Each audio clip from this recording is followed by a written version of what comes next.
আমি তোমাদেরকে কতগুলো নাম বলছি এখন। অ্যামাজন, অ্যামাজনের লোগোটা দেখেছো? 500% চ্যালেঞ্জ আছে, কোনো সায়েন্টিফিক লোগো ডিজাইনারকে দিয়ে ডিজাইন করানো আছে। দেখবে একটা অ্যারো আছে, অ্যারোটা উপর দিকে ওঠে অ্যামাজনের। হ্যাঁ, তুমি টাটার লোগো দেখো, কোনোদিন নর্মাল। আর একটা জিনিস নোটিস করো, অনেক বড় বড় কোম্পানি আছে কিছুদিন পর পর, সবাই বলছি না, লোগো চেঞ্জ করে। এটা লক্ষ্য করেছো? কেন করে? পাগল, যে লোগোটা এত বছর ছিল চেঞ্জ করছে কেন? আচ্ছা, তুমি টাটার লোগো বাদ দাও, এবার আমি তোমাকে বলছি তুমি রিলায়েন্সের লোগো দেখো। এবার দেখো কোনটা থেকে কি আসছে। যেমন ধরো, লক্ষ্য করবে প্লে স্টোর আর ইউটিউবের লোগোটা অনেকটা সেম, অথচ দুটো আলাদা কোম্পানি। কেন? কারণ ওর মধ্যে একটা দেখবে ট্রায়াঙ্গুলার শেপ আছে। প্লে বাটন করলে যেটা আসে ওটা হচ্ছে one of the most activating একটা সাইন ইন লোগো। আচ্ছা, ঠিক আছে। তো এত বড় বড় কোম্পানি তারা কাদের কাছে যায়? নিশ্চয়ই তারা ওপেনলি বলবে না। আমার কাছে যারা আসে তারা তো নিজের পারলে হাজবেন্ড ওয়াইফকে বলবে না, ওয়াইফ হাজবেন্ডকে বলবে না যে আমার কাছে এসছে। ও মানে তোমার কাছে আসে এরকম? হ্যাঁ, কেন আসবে না? সায়েন্টিফিক লোগো ডিজাইন মানে ধরো অন্তত 15 দিনের প্রসেস। আচ্ছা, কিন্তু বলা থাকে যে নামটা বলবেন না ম্যাডাম, আমরা যে করিয়েছি আপনার থেকে।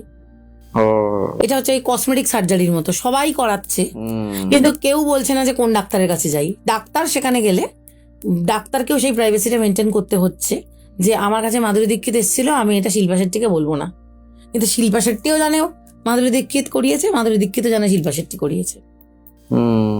প্রত্যেকটা বড় বড় কোম্পানির লোগো যেগুলো খুব রানিং। আচ্ছা, একটা কথা বলি, বাইজুসের নাম্বারটা না, মানে বাইজুসটা না টোটাল করলে 13 আসে, আর বাইজুসের লোগোটাও ছিল নিচের দিকে। বাইজুস আজকে নেই, 12,000 কোটি টাকার কোম্পানি নেই।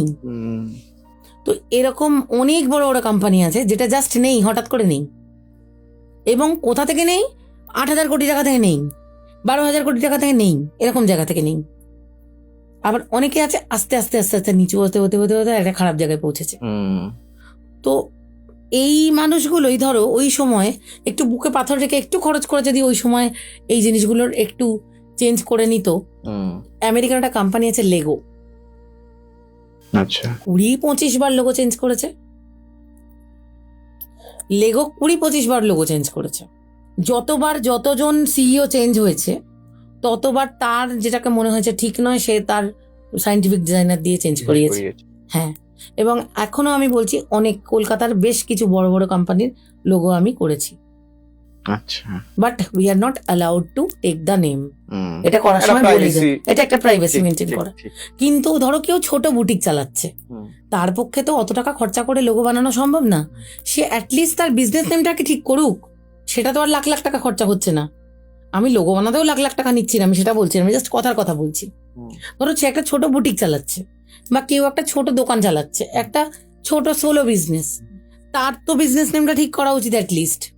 হ্যাঁ, এখানে অনেকে প্রশ্ন করবে, এই যে তুমি কথাটা বললে যে লাখ লাখ টাকা, তো এখানে অনেকেই প্রশ্ন করবে যে এটা কত টাকা লাগতে পারে এই বিজনেস নেমটা ঠিক করতে, মানে অ্যাপ্রক্স কি বলা যেতে পারে? বিজনেস নেমের বিশাল কোনো খরচ হয় না, কিন্তু বিজনেস নেমের বিশাল যে সমস্যা সেটা হচ্ছে আমি বিজনেস নেম তাদেরই চেঞ্জ করি যারা নিজেদের নামটাকে ঠিক করে আগে।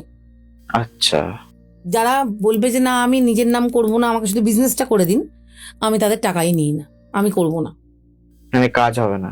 কারণ কি একটা জিনিস বোঝো, আমি নিজে পজিটিভ হচ্ছি না, আমি নিজেকে ঠিক করছি না, আমি চাইছি আমার ব্যবসাটা ভালো হয়ে যাক, হবে না, এটা কোনোদিন হয় না। এগুলো তো ইন্টার রিলেটেড।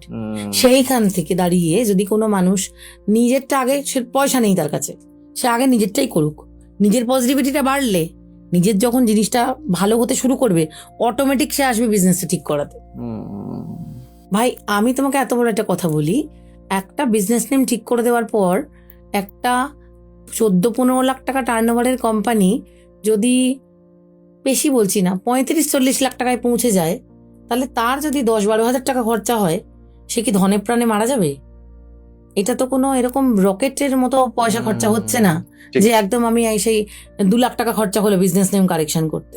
প্রথমত তো আমি জাস্ট এর ইয়েটা বোঝানোর জন্য বলছি।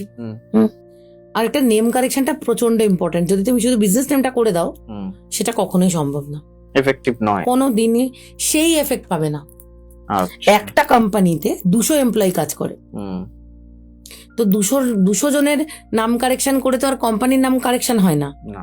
কিন্তু সেই এমপ্লয়ি গুলো ইম্পর্টেন্ট নয়, ইম্পর্টেন্ট হচ্ছে কোম্পানির মালিক বা ডিরেক্টর যতজন আছে তাদের প্রত্যেকের যদি লাকি নেম থাকে, সেখান থেকে যদি বিজনেস নেমটা চেঞ্জ হয়, চুম্বকের মতো কাজ হবে, চুম্বকের মতো কাজ হবে।